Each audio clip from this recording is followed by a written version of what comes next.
Hi everyone. How are you doing? My name is Mrs. Parkinsonina. Are you ready for today's class? Let's go. Did you know that Parkinson's disease begins long before the first tremor appears?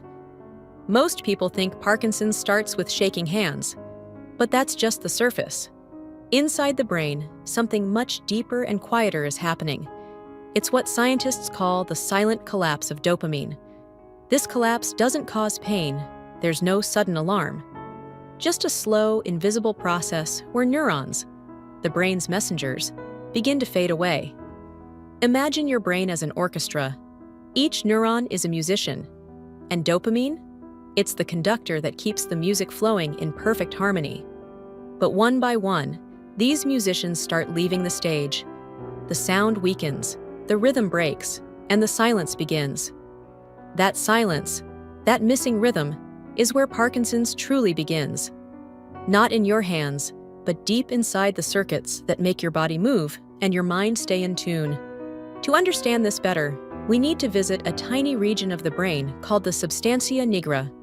It sits in the midbrain and plays a huge role, producing dopamine. Dopamine is the chemical allows you modulation the movement. But in Parkinson's, those dopamine-producing neurons begin to damage.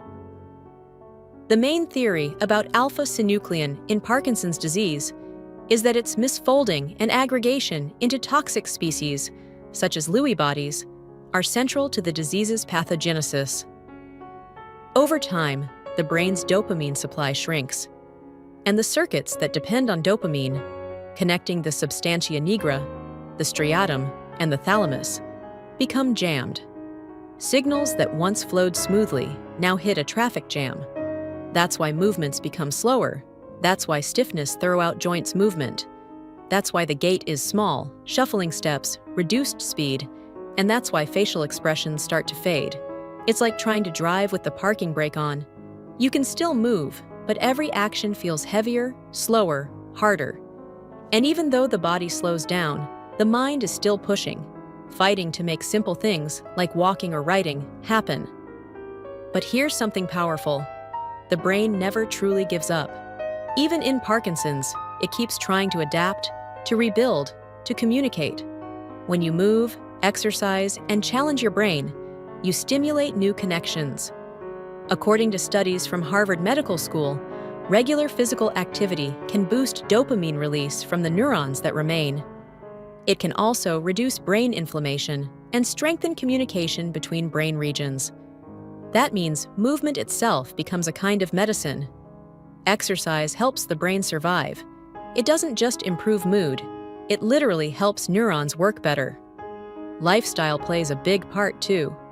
Good sleep, balanced nutrition, hydration, and managing stress all help protect neurons and slow down the disease's progression. So, Parkinson's isn't just about a lack of dopamine. It's about how the brain's entire network responds, adapts, and fights to stay alive. And when we understand that, we start seeing Parkinson's not as the end, but as a challenge we can face with knowledge and hope.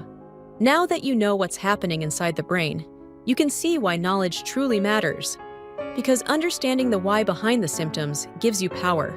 The power to act with clarity, not fear. The internet is full of myths and miracle promises.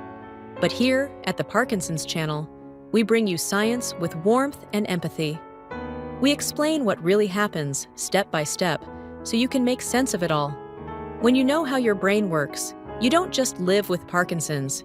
You learn how to live better with it, because information is your greatest ally. And this is just the beginning.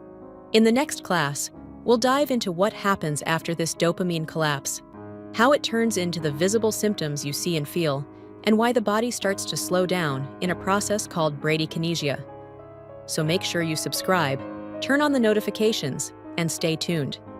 Because in the next video, we'll connect everything you learned today to what your body actually experiences. And it's a lesson you won't want to miss.